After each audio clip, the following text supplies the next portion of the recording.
जो स्त्री अपने पति के साथ रात में खुलकर और खोलकर सोती नहीं है वो ये 3 बातें कान खोलकर सुन ले और ध्यान से समझ ले, बाद में पछताने से कुछ नहीं होगा। जो स्त्री अपने पति के साथ रात में सोती नहीं है वह कान खोलकर सुन ले, बाद में पछताना नहीं पड़ेगा। जो स्त्री अपने पति के साथ शयन कक्ष में सोती नहीं है या अपने पति को साथ में सोने नहीं देती है तो उनको बाद में पछताना नहीं पड़ता है। ऐसा क्यों होता है और वह बाद में क्यों पछताती हैं? वैसे तो यह बताया गया है कि पति पत्नी को अलग ही सोना चाहिए, लेकिन आप यह सुनकर बड़े ही आश्चर्य में पड़ गए होंगे कि क्या ऐसा भी जरूरी है कि पति पत्नी साथ में ही सोएं, अलग ना सोएं? तो चलिए जानते हैं।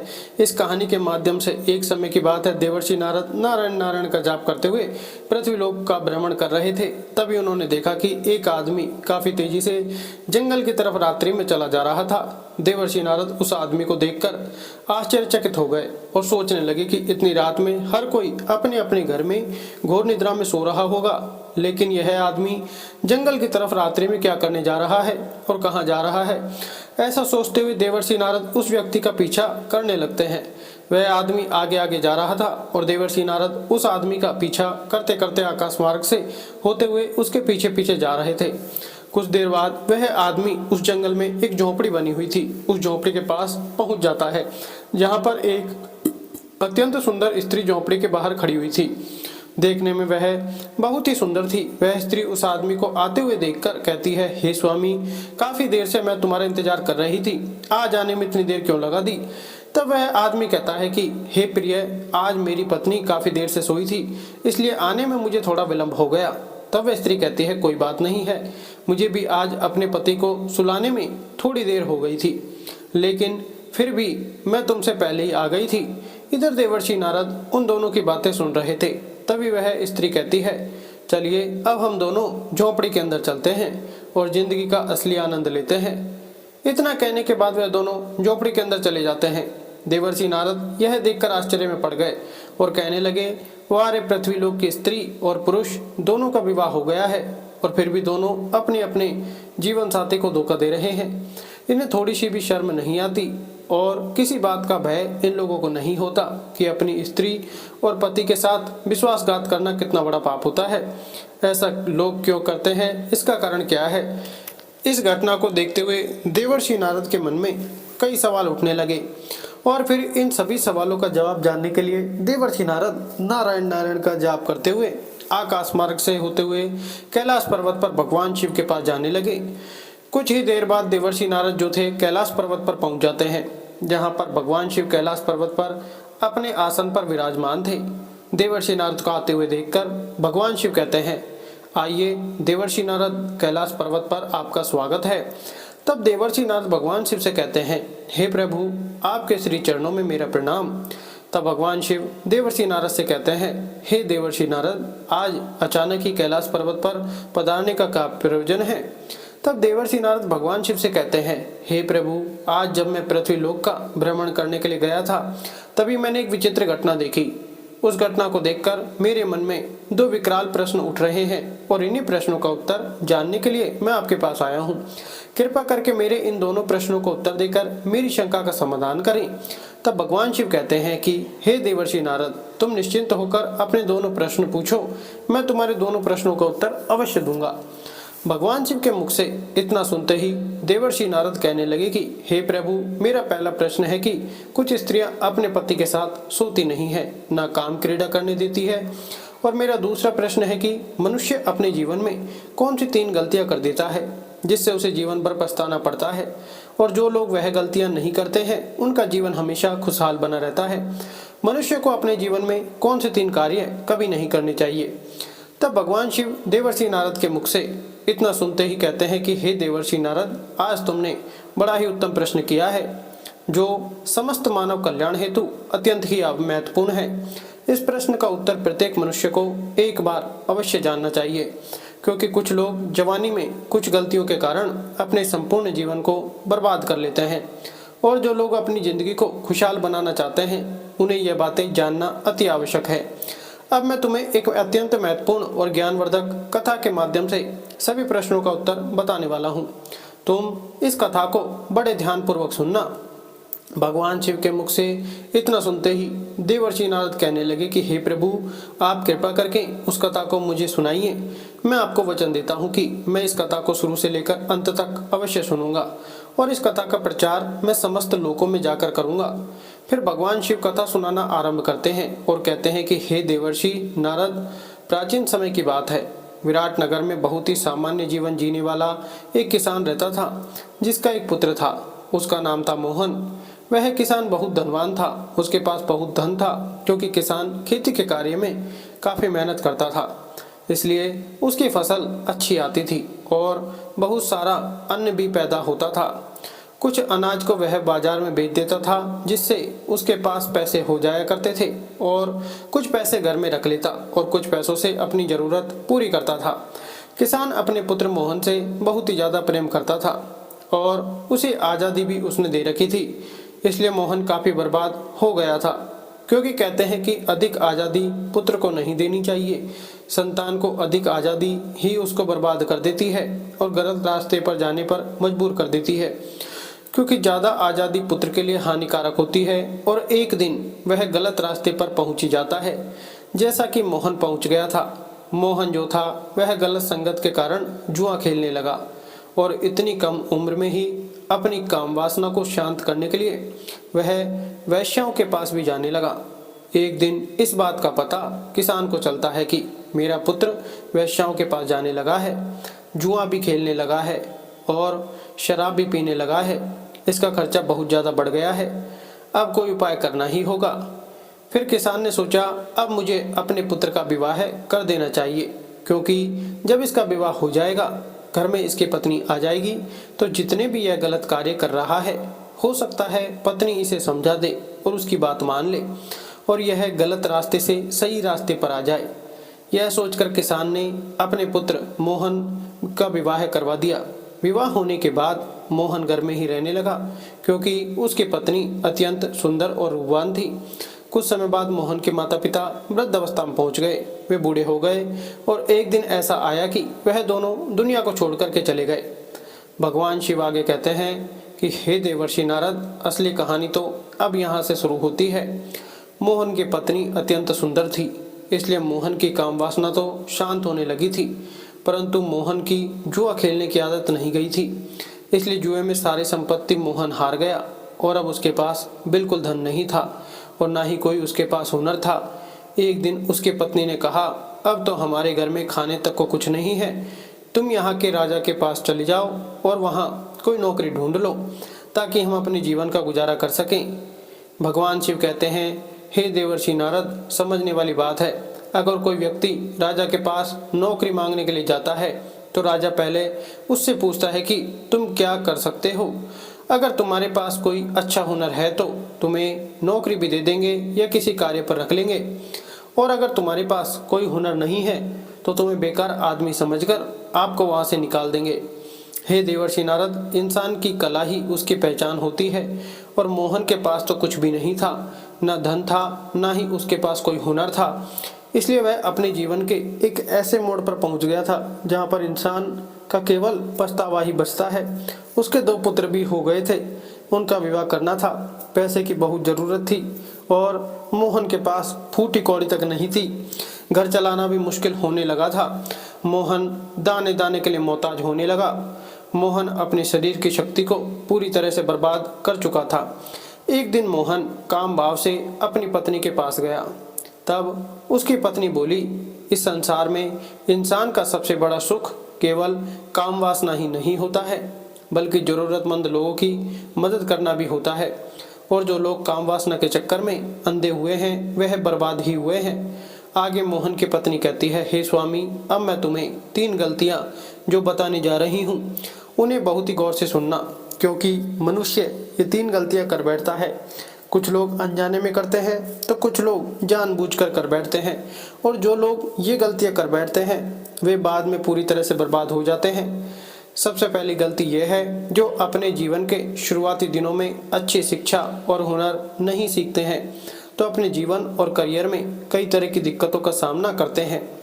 आपकी यही गलती आपको जीवन भर परेशान कर सकती है। दूसरी गलती यह है कि कार्यों को टालने की आदत। अगर आप अपनी जवानी के दिनों में किसी भी काम को करने में आनाकानी करते हैं और उस समय का सही तरीके से इस्तेमाल नहीं करते हैं तो ऐसा होने की वजह से आगे चलकर आपको अपने लक्ष्य को हासिल करने में काफ़ी परेशानी हो सकती है। तीसरी गलती यह है गलत संगत में रहना। अपनी जवानी के दिनों में गलत संगति में पड़ जाना और बुरी आदतों की लत लगा लेना आपको आने वाले समय में तरक्की करने से रोक देगा और आपको बर्बादी की ओर ले जाएगा। और सबसे ज़रूरी बातें हैं कि सेहत का ध्यान न रखना। अगर आप जवानी के दिनों में अपनी शारीरिक और मानसिक सेहत का ध्यान नहीं रखते हैं तो समय में आगे चलकर आपको कई तरह की बीमारियां भी हो सकती हैं। इसलिए अपनी सेहत का विशेष ध्यान रखना अति आवश्यक होता है। मोहन की पत्नी मोहन से आगे कहती है, हे स्वामी, तुमने तो अपने जीवन की शुरुआत ही गलत तरीके से कर ली, इसलिए आज हम लोगों को इस तरह की दिक्कतों का सामना करना पड़ रहा है। अब मैं तुम्हारे साथ काम क्रीड़ा नहीं करना चाहती हूँ, तुम्हारे साथ न सोना चाहती हूँ और ना ही सुलाना चाहती हूँ। अब हम दोनों की उम्र भी आधी से ऊपर हो गई है। मैं भगवान की सेवा करना चाहती हूँ। भगवान हम लोगों की सहायता अवश्य करेंगे। अब यही समय है आत्मा को परमात्मा से जोड़ने का। बाल अवस्था यानी जवानी तक लोगों का जीवन ब्रह्मचारी होता है। ब्रह्मचारी के बाद लोग विवाहित जीवन में आते हैं। विवाहित जीवन में आने के बाद लोग पुत्र की कामना करते हैं। पुत्र होने के बाद लोग बहू की कामना करते हैं। फिर बूढ़े हो जाते हैं और फिर इस ब्रह्मचारी जीवन में वापस चले जाते हैं जहाँ से विवाहित जीवन में आए थे। इसलिए अब ब्रह्मचारी जीवन में जाना ही बेहतर है। जिस तरह युवावस्था को बर्बाद किया है उसी तरह वृद्धावस्था को लोगों को बर्बाद नहीं करना चाहिए।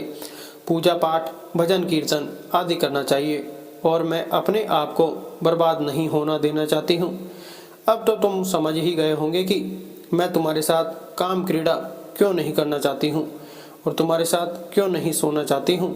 अब हम लोगों का केवल एक ही लक्ष्य है, अपने बच्चों का विवाह कर देना। तुम काम क्रीड़ा को भूलकर मेहनत पर ध्यान दो। एक दिन भगवान हम लोगों की जरूर सुनेगा। आगे भगवान शिव कहते हैं कि हे देवर्षि नारद, उस मोहन की पत्नी ने सही कहा था। जो लोग मुझसे सच्चे मन से जुड़ जाते हैं उन्हें कभी कोई चीज़ की तकलीफ हो ही नहीं सकती।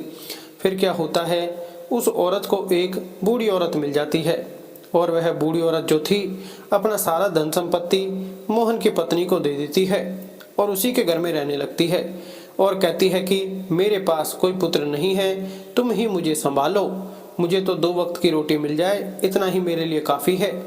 फिर वह बूढ़ी औरत मोहन के घर पर ही रहने लगती है। मोहन ने अपने दोनों लड़कों का विवाह भी कर दिया और हंसी खुशी से पूरे परिवार में रहने लगता है। भगवान शिव कहते हैं कि हे देवर्षि नारद, उस बुढ़िया के धन से मोहन का परिवार जो था उसमें सुधार तो आ गया, उसके घर में धन भी हो गया, लेकिन वह मोहन जो था थोड़ा गलत मार्ग पर पहुंच गया। उसकी पत्नी ने उसके साथ सोने से मना कर दिया, काम क्रीड़ा करने से भी मना कर दिया। भगवान शिव आगे कहते हैं, हे देवर्षि नारद, इसलिए मोहन दूसरे रास्ते पर निकल गया, जो रास्ता मोहन के लिए बहुत ही गलत था, जिसे आप देख करके आ रहे हो। मोहन जो था एक स्त्री के प्रेम के जाल में फंस गया था, क्योंकि उसकी स्त्री जो थी ना तो उसके साथ सोती थी और ना उसे सोने देती थी और ना ही उसकी काम वासना को शांत करने के लिए उसके साथ काम क्रीड़ा करती थी। अपनी काम वासना से पीड़ित होकर के वह मोहन जो था दूसरी स्त्री के प्रेम के जाल में फंस जाता था और रात्रि में अपनी पत्नी को सुलाने के बाद गांव से बाहर एक झोंपड़ी में जाकर के उस स्त्री के साथ अपनी काम वासना को शांत करने के लिए उसी झोंपड़ी में काम क्रीड़ा करता है। काम क्रीड़ा करने के बाद दोनों अपने अपने घर चले जाते हैं। भगवान शिव कहते हैं कि हे देवर्षि नारद, मेरे कहने का मतलब है कि स्त्री को यह भी नहीं करना चाहिए, एकदम से इस तरह से अपने पति का त्याग नहीं करना चाहिए जिस तरह से मोहन की पत्नी ने कर दिया था, क्योंकि एकदम से जो स्त्री अपने पति के साथ सोना छोड़ देती है और उसके साथ काम क्रीड़ा करना बंद कर देती है तो उसका पति जो है वह गलत रास्ते पर निकल ही जाता है, क्योंकि अपने पति को धीरे धीरे सही रास्ते पर लाया जा सकता है, एकदम से नहीं लाया जा सकता। अब मैं स्त्रियों के लिए 3 महत्वपूर्ण बातें बताता हूँ जो स्त्री को कदापि नहीं करनी चाहिए। 1. स्त्री को अपने पति के साथ रात्रि में विश्राम करना, उसके साथ सोना बिल्कुल बंद नहीं करना चाहिए, एकदम नहीं छोड़ना चाहिए। और जो स्त्रियां अपने पति के साथ रात्रि में सोने से इनकार करती हैं और बंद कर देती हैं, तो वह पति जो है फिर दूसरी स्त्रियों की तलाश में निकल ही जाता है। इसलिए स्त्री को चाहिए कि अपने पति के साथ रात्रि में सोने का त्याग ना करें। 2, स्त्री को यह भी चाहिए कि अपने पति के साथ काम क्रीड़ा करना भी बंद ना करें। जो स्त्री अपने पति के साथ काम क्रीड़ा नहीं करती है, एकदम से उसे बंद कर देती हैं, तो पति व्यभिचारी बन जाता है और वह पराई स्त्री के साथ व्यभिचार करने लगता है, क्योंकि स्त्री जो है वह अपने पति को व्यभिचार करने से बचाती है। जो स्त्री अपने पति की सारी इच्छाएं पूर्ण करती है और एक दिन सही रास्ते पर ला करके उसे खड़ा कर देती है, तो वही स्त्री उत्तम मानी जाती है। और जो स्त्री अपने पति से शारीरिक संबंधों का त्याग कर देती है, तो वह स्त्री अपने पति के व्यभिचारी होने की दोषी कहलाने लगती है। इसलिए हर स्त्री को चाहिए कि वह अपने पति के साथ काम क्रीड़ा करे और अपने पति की काम वासना को भी शांत करे, ताकि उसका पति पराई स्त्री के चक्कर में व्यभिचार न कर पाए।